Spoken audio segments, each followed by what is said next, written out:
Let's take an example that you are trying to design an application for.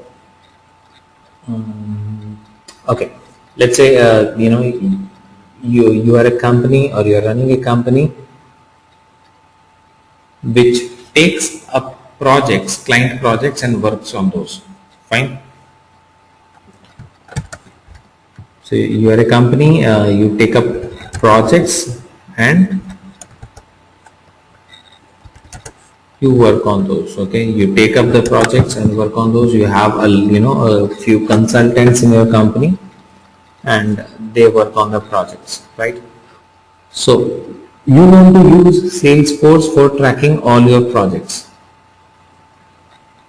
Okay, now start understanding it in this way, that okay fine, in case I have a requirement to track all my projects, okay, on Salesforce. So we first of all need to decide what all data would be required to be stored.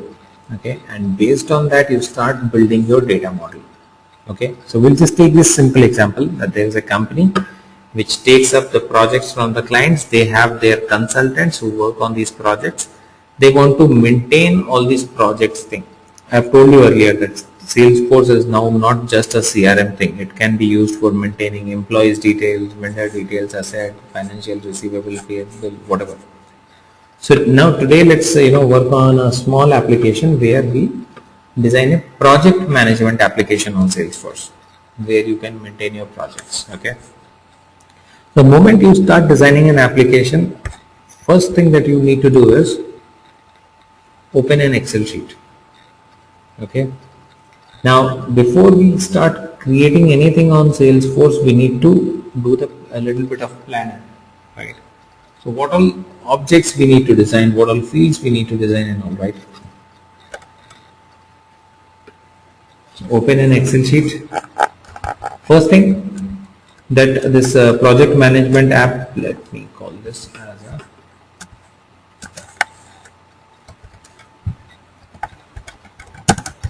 project management app. So this is what I want to design. Okay.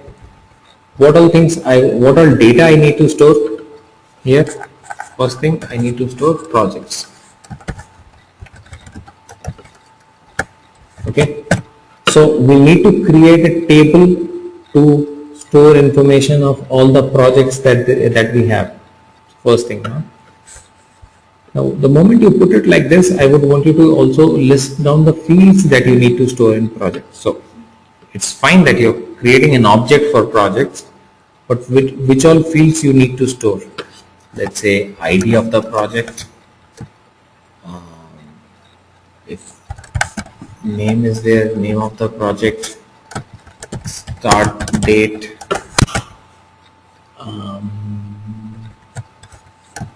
end date,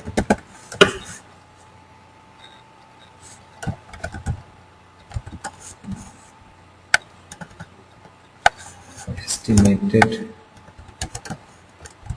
time. Let's say these are the fields. Okay, this is the data that you want to store in this project object. Okay. Okay, now you want one more object to store your clients information, list of clients, right? So you have different clients from where you get the project. So let's create one more object. Think of one more object, clients. Okay. In the client, again we need an ID, we need a name of the client, we need maybe the city of the client, state of the client, and country of the client. Basically the address part, in case I have a phone number.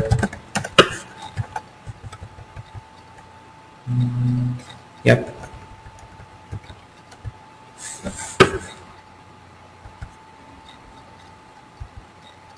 So right now I have one object called projects, I have one more object called clients, right? So these are basically two tables.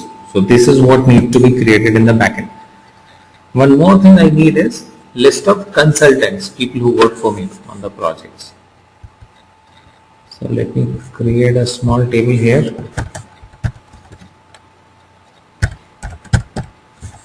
Consultants, ID of the consultant, first name of the consultant, last name, email ID,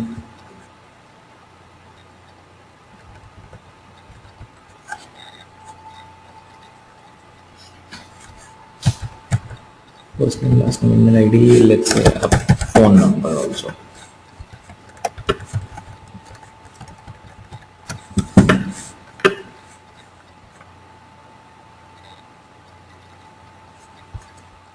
All right.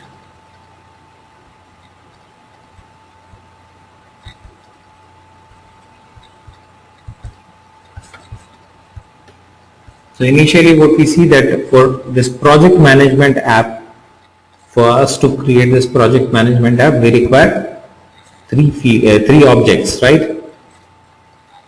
So first thing that we'll have to create is at the back end. So you need to create tables in the backend or the objects in the backend so that the data can be stored there, right?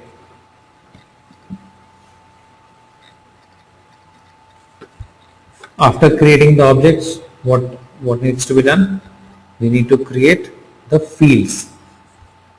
Once the objects are created, next thing will be creating the fields. Okay. So let us do this. Here this is on my screen, so we'll create the objects one by one. We'll create this project, client and consultant object one by one. So creating an object is very simple.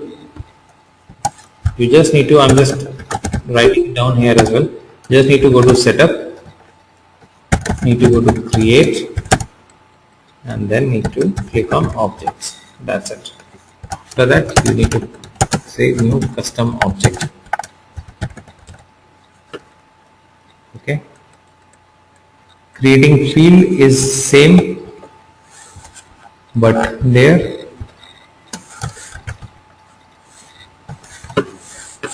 for creating a field you need to select the object and then create fields.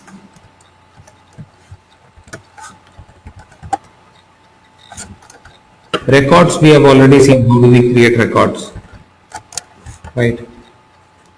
Record is the data that is entered into it. So records is not a challenge. Tab creating, go to setup, create, and then go to tabs. App creating is again simple. Go to setup, create, and then go to apps. That is it. So this is how things will be created. Now we'll come to this. We'll start creating all these things one by one. But before that, there is a small thing that I want to tell you about. That is standard and custom. So in Salesforce, we have two things, standard as well as custom. So like for our object, we have standard object and custom object. Now what is standard object, custom object? Anything which has been provided by Salesforce.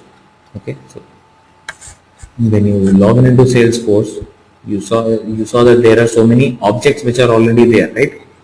Campaigns, leads, contact opportunity, these were already there. So these are the objects which are already there in the Salesforce, right? Salesforce does not allow you to delete these objects. It does not allow you to make a lot of changes in this. You cannot make too many changes there. Okay, so that is the reason why these are called standard. So these objects are standard for all of us. Your campaign object you will also have, I will also have, and these will be pretty much similar. You can make only small changes there. Okay, so these are standard objects. Custom objects are the ones that you would create. So what Salesforce has provided is standard, what we create is custom. Okay, and it is applicable for all the things. Standard standard object, custom object, standard field, custom field, standard app, custom app, right? So for almost everything we will have this standard and custom concept. So we just need to understand that